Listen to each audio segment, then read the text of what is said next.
시간이 되었으므로 2022년도 11월 25일 금요일 아침 예배를 시작하겠습니다. 다 같이 주의 기도로 시작합니다. 하늘에 계신 우리 아버지여, 이름이 거룩히 여김을 받으시오며 나라가 임하옵시며 뜻이 하늘에서 이루어진 것 같이 땅에서도 이루어지이다. 오늘날 우리에게 일용할 양식을 주시옵고, 우리가 우리에게 죄 지은 자를 사하여 준 것 같이 우리의 죄를 사하여 주시옵고, 우리를 시험에 들게 하지 마시옵고, 다만 악에서 구하옵소서. 나라와 권세와 영광이 아버지께 영원히 있사옵나이다. 아멘. 사랑과 은혜가 풍성하신 하나님 아버지, 하나님의 크신 사랑을 진심으로 감사드립니다.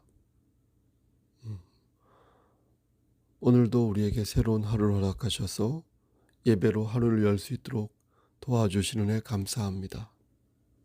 하나님, 어제 우리는 많은 죄를 지었습니다. 죄를 회개하지 아니하고 잠을 잤으며 이렇게 새로운 아침을 맞이하였습니다. 하나님, 우리의 죄를 용서해 주시고 이 시간 성령 하나님과 동행하는 귀한 삶이 될 수 있도록 우리의 삶을 선도하여 주시옵소서. 이 세상 살아갈 때에 머리가 될진대 꼬리가 되지 아니하도록 우리의 삶을 축복하여 주시고, 우리가 거한 그 자리에서 하나님께 영광을 돌리는 그런 삶을 살 수 있도록, 몸부림을 칠 수 있도록 주여 끝까지 우리와 함께하여 주시옵소서. 우리 교회 공동체가 말씀 안에서 구원의 방주의 역할을 잘 감당하여 하나님을 기쁘시게 하는 교회 공동체가 되게 하시고, 이 지역사회에서 빛과 소금의 그 역할을 잘 감당하는 책임 있는, 그리고 역량 있는 그런 공동체가 될 수 있도록 주의 은총을 베풀어 주시옵소서. 심신이 연약한 우리의 지체들을 위해 기도합니다. 여호와 라파 되신 하나님께서 저들을 치료하여 주시고 저들의 마음과 저들의 몸을 하나님께서 관리하여 주시옵소서. 하나님, 우리가 하나님과 맺은 언약을 신뢰하며 우리에게 능력 주시는 분이 하나님이라는 사실을 믿어 의심치 않도록 하시고, 그렇게 말씀 안에서 조금씩 성화되어 갈 때에 하나님, 이 땅에서도 아름다운 의의 열매를 맺을 수 있도록 하시고, 나아가 하늘의 상급 또한 쌓여갈 수 있도록 주여 우리의 삶을 축복하여 주시옵소서. 모든 말씀 예수 그리스도의 이름 받들어 감사하며 기도드렸사옵나이다. 아멘. 하나님 말씀 창세기 12장 17절에서 20절 말씀입니다. 창세기 12장 17절에서 20절 말씀. 여호와께서 아브라함의 아내 사레의 일로 바로와 그 집에 큰 재앙을 내리신지라. 바로가 아브라함을 불러서 이르되, 네가 어찌하여 나에게 이렇게 행하였느냐? 네가 어찌하여 그를 내 아내라고 내게 말하지 아니하였느냐? 네가 어찌 그를 누이라 하여 내가 그를 데려다가 아내를 삼게 하였느냐? 내 아내가 여기 있으니 이제 데려가라 하고. 20절. 바로가 사람들에게 그의 일을 명하매 그들이 그와 함께 그의 아내와 그의 모든 소유를 보내었더라. 아멘. 하나님, 이 말씀을 들어 사용하여 주시옵소서. 예수 그리스도 이름 받들어 감사하며 기도드렸사옵나이다. 아멘. 군대에 가면 고참이 누나나 동생이 있냐고 물어봅니다.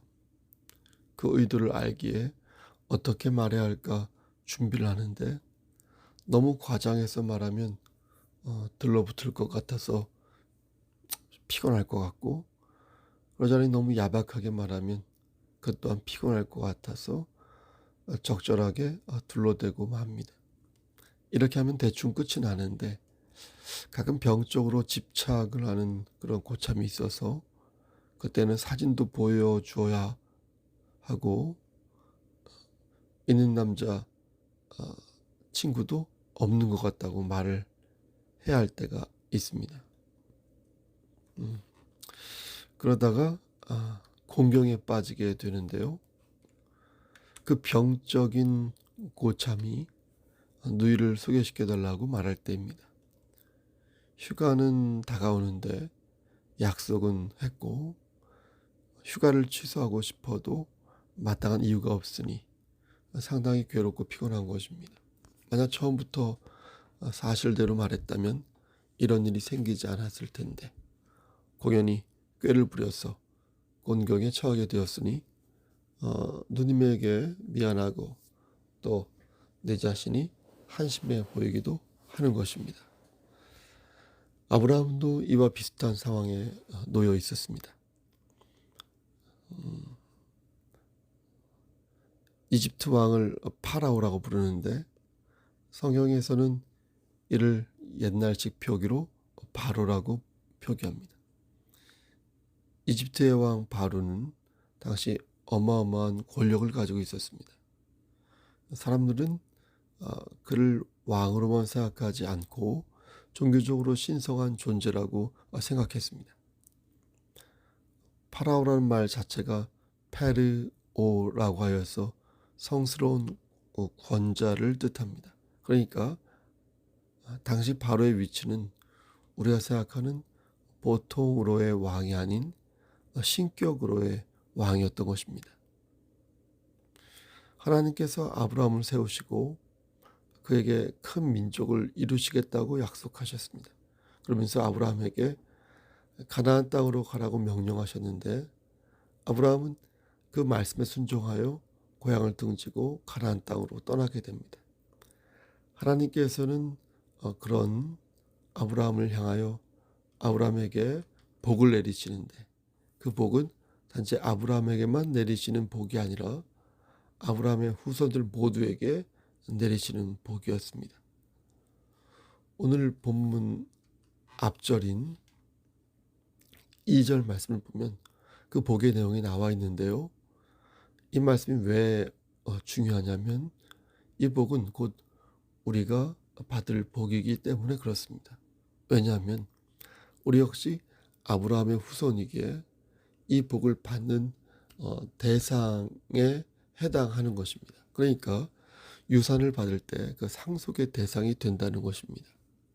우리가 혈통적으로는 아브라함의 후손이 아니지만 하나님께서는 혈통이 아니라 믿음으로 아브라함의 계보를 잇는 것이라 말씀하시면서 우리에게 갈라디아서 3장 29절 말씀을 주셨습니다. 너희가 그리스도의 것이면 곧 아브라함의 자손이요 약속대로 유업을 이을 자니라. 그러니까 그리스도를 영접한 자는 모두 어떻습니까? 다 아브라함의 자손, 후손이 되는 것입니다. 그러므로 하나님께서 약속하신 모든 복을 상속받을 자격이 된다는 것입니다. 그렇다면 그 복의 내용이 무엇일까요? 창세기 12장 2절 말씀을 보면 그 내용이 잘 나와 있습니다. 내가 너로 큰 민족을 이루고 내게 복을 주어 내 이름을 창대하게 하리니 너는 복이 될지라. 그리고 이어서 3절 말씀에 너를 축복하는 자에게는 내가 복을 내리고 너를 저주하는 자에게는 내가 저주하리니 땅의 모든 족속이 너로 말미암아 복을 얻을 것이라. 정리해서 말씀드리면 우리가 받은 복은 크게 두 가지인데 하나는 하늘의 복, 나머지 하나는 땅의 복이라는 것입니다. 예수님께서는 베드로에게 이 복을 말씀하시면서 마태복음 16장 19절에서 이렇게 말씀하셨습니다. 내가 천국 열쇠를 너에게 주리니 네가 땅에서 무엇이든지 매면 하늘에서도 맬 것이요 네가 땅에서 무엇이든지 풀면 하늘에서도 풀리리라. 이게 바로 하나님께서 하나님의 자녀들에게 주신 영육의 강건함인 것입니다. 그런데 오늘 본문을 보면 아브라함이 생각을 잘못하여 이 복을 의심하였다는 것이고, 이로써 잔꾀를 부리고 유행을 부림으로써 위기에 빠지게 되었다는 것입니다. 아브라함의 아내 사레는 매우 아름다운 여성이었습니다. 아브라함은 가나안 땅에 있다가 그것이 기근이 심해지자 잠시 애굽으로 이동하게 됩니다. 그런데 아내 사레를 보니까 그 용모가 너무도 아름다워서 순간 다른 사람에게 빼앗길까 봐 걱정이 된 것입니다. 지금은 좀 이해가 안 되는데요. 당시 문화권에서는 그런 일이 있을 법했습니다. 그래서 아브라함은 아내의 사레를 자신의 누이 동생이라고 부르기로 하고 아내의 동의를 구합니다. 문맥상 아내 역시 남편의 말에 암묵적으로 동의를 한 것 같습니다. 두 사람이 그렇게 한 이유는 그렇게 해야 남편도 살고 자기도 살기 수 있으니까 그렇게 한 것입니다. 서로 그렇게 한 것입니다. 아내를 누이라고 부르면 애굽 사람들이 굳이 자신을 위협하거나 죽여서 아내를 빼앗을 일이 없을 것이고, 아내를 취하려고 할 때 오히려 자신과 거래를 하자고 하거나 아니면 자신에게 잘 보일 것이기에 적당히 얼버무리기만 하면 아내도 살고 자신도 살 것이라고 생각하였던 것입니다. 그러나 우리가 여기에서 염두에 두어야 할 것은 아브라함이 자신이 살겠다고 아내를 팔 생각을 의도적으로 한 것이 아니라는 것입니다. 마치 군대에서 편한 생활을 하겠다고 누이 이름을 팔 생각 정도는 하지만 실제 그 이상의 행위는 하지 않는 것처럼 좋은 것이 좋은 것이라 생각하여 유리한 고지에서 적당하게 치고 빠질 생각을 했을 뿐이지, 애굽 사람이나 애굽 왕 바로에게 아내를 넘길 계획을 한 것은 아니라는 것입니다. 다시 말씀드려서 얄팍한 처세술이 아브라함 자신의 발목을 잡은 것이지, 그가 독한 마음을 품고 주도면밀한 계획을 세워서 아내를 바로에게 넘길 생각을 했던 것은 아니라는 것입니다. 하지만 어찌됐든 그것은 분명 잘못된 행동이었습니다. 바로도 잘못한 것이었고요. 또 아브라함도 잘못한 것이었습니다. 아내가 예쁘든 그렇지 않든 간에 아내만을 사랑해야 하는 것은 하나님께서 주신 창조 질서이며, 이런 차원에서 바로는 그렇게 하지 아니하였으므로 그럼 마땅히 재앙을 받아야 했습니다. 또 아내를 소홀하게 대한 아브라함 역시 그 책임을 다하지 못하였기에 그 역시 죄를 지은 것이 맞습니다. 여기서 잠깐 조금 다른 얘기를 하나 하고 넘어가도록 하겠습니다. 그것은 바로 오래전부터 들었던 사레의 아름다움에 관한 질문입니다. 사레는 당시 적은 나이가 아니었습니다. 그렇죠? 그녀는 노인이었습니다. 노인의 기준 연령이 65세, 만 65세로 알고 있습니다. 맞습니까? 그런데 사레의 나이가 딱 그 정도였다는 것입니다. 왜냐하면 아브라함이 가나안 땅에 처음 들어왔을 때가 75세였기 때문입니다. 사레는 아브라함보다 9살이 적었으니까 대략 그때가 64세 정도였을 것입니다. 그런데 기근이 들어서 애굽으로 잠시 이사를 가게 되었으니 곧바로 갔다고 하면 적어도 그때 나이가 최소한 64에서 65세가 되는 것입니다. 그런데 이런 노인에게 어떻게 아름답다고 말할 수 있을까? 12장 11절부터 15절까지의 말씀을 보면 사레의 아름다움은 아브라함뿐만 아니라 애굽 사람과 바로의 고관들, 심지어 바로까지도 그녀를 아름답다고 말하는 것을 봅니다. 제가 어르신을 폄훼하는 게 아니라 어떻게 그럴 수 있을까 의심이 드는 것입니다. 여러분 그렇지 않습니까? 성경학자들은 이 부분에 대해서 가르치기를 사례의 생체 나이에 주목하라고 말을 합니다. 즉 사례의 나이가 당시 65세 정도였지만 그녀의 신체 나이는 그보다 훨씬 젊었다는 것입니다. 왜냐하면 사례가 127세에 죽었는데 우리가 보통 80세에 죽는다고 볼 때 사례가 127세에 죽었잖아요. 그러므로 65세의 나이는 실제 65세가 아니었다는 것입니다. 생체 나이가. 그러니까 그녀의 삶의 딱 절반 정도에 지나지 않았다는 것입니다.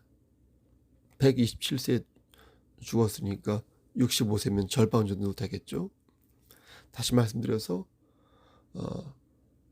127세의 절반이 약 65세 정도 되니까 우리 나이로 환산하면 80의 절반인, 요즘 우리 나이로 환산하면 80의 절반인 40세, 40살 정도가 사라의 생체 나이라고 말할 수 있다는 것입니다. 더욱이 사례는 아이를 가진 적이 없었으므로 사라의 생체 나이는 그보다 더 젊을 수 있고요.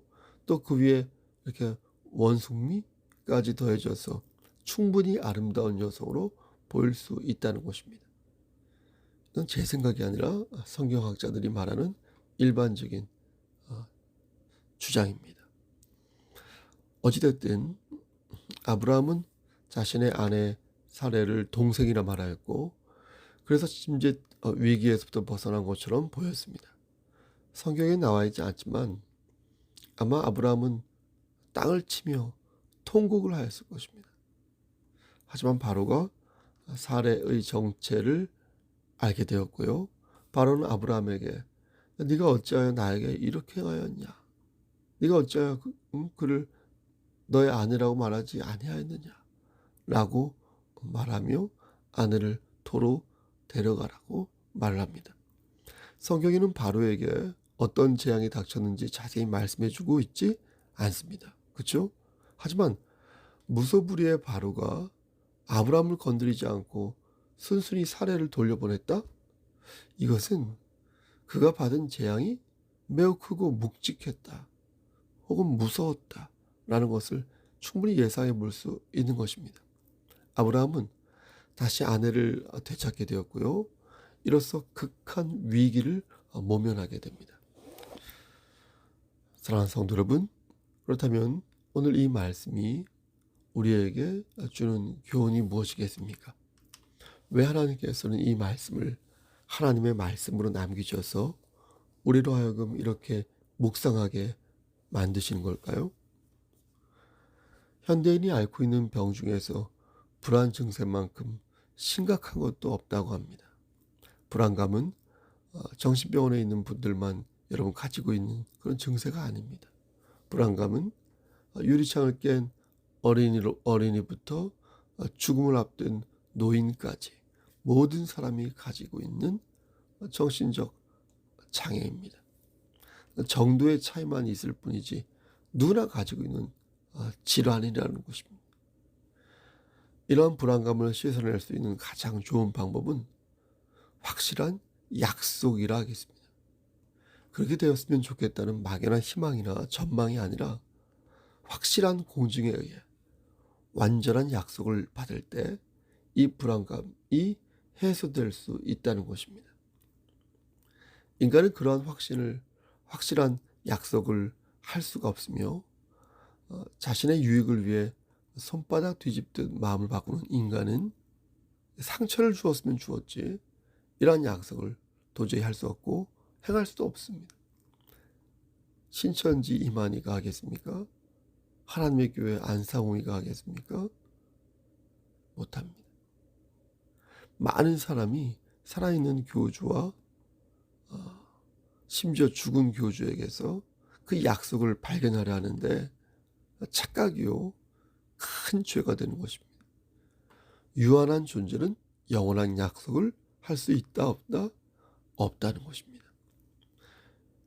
하나님께서는 우리에게 능력을 베푸사 우리와 약속하신 것을 실행에 옮기셨습니다. 우리는 그 약속을 믿고 그리스도를 영접함으로 말미암아 영원한 생명을 얻게 되었습니다. 아멘. 이 약속은 아무에게나 적용되는 약속이 아닙니다. 이 약속은 오직 아브라함의 자손들에게만 허락된 약속입니다.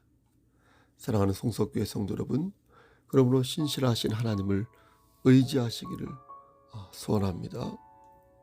오직 예수 그리스도만이 우리를 살리시고 오직 예수 그리스도만이 우리의 구주 되심을 믿으시기를 소원합니다. 아브라함은 장궤를 부리며 위기를 모면하려 하였습니다. 하나님의 창조 질서를 어기고 얄팍한 수를 써서 행복한 삶을 살고자 하였습니다. 안전한 삶, 행복한 삶. 하지만 그것은 성도의 자세가 아니었습니다. 오히려 신앙의 도리를 저버림으로 말미암아 신앙의 양심을 무겁게 짓누르는 어리석은 행동이었습니다. 이제 하나님께서는 우리에게 말씀하십니다. 사랑하는 자들아, 내가 한 약속을 믿어라. 내가 너에게 주겠다고 하는 그 은총을 믿어라. 너를 축복하는 자에게는 내가 복을 줄 것이고 너를 저주하는 자에게는 내가 저주를 내릴 것이다. 그러니 내가 너희에게 준 그 약속을 믿어라. 여러분, 끝까지 하나님을 신뢰하시고 하나님을 붙드는 여러분 되시기를 주 예수 그리스도의 이름 받들어 간절히 축원합니다. 아멘. 이제는 우리를 죄에서 구속하여 주신 우리 구주 예수 그리스도의 은혜와 아버지 하나님의 만극하신 그 사랑하심과 성령 하나님의 교통하시고 인도하시는 모든 역사하심이 하나님 말씀 안에서 하나님과 맺은 언약을 기억하며 하나님을 기쁘시게 하는 삶을 살고 그리하여서 예비된 복들을 다 받아 누리기를 소원하는 여기 모인 성도와 그들의 가정과 이 제단과 이 나라 위에 하나님의 사랑하심이 세세토록 함께 계실지어다. 아멘. 예배를 마쳤습니다. 오늘은 말씀드린 것처럼 금요일입니다. 건강 유의하시고요. 금요일이라고 해서 방심하여서 문제를 일으키는 그런 하루가 되지 않았으면 좋겠습니다. 코로나19 조심하시고요. 또 무슨 일이 있으면 연락을 주시기 바랍니다. 신방을 가도록 하겠습니다. 어제 경천로의 원래는 잘 마쳤습니다. 여러분 오늘도 주 안에서 승리하십시오. 샬롬.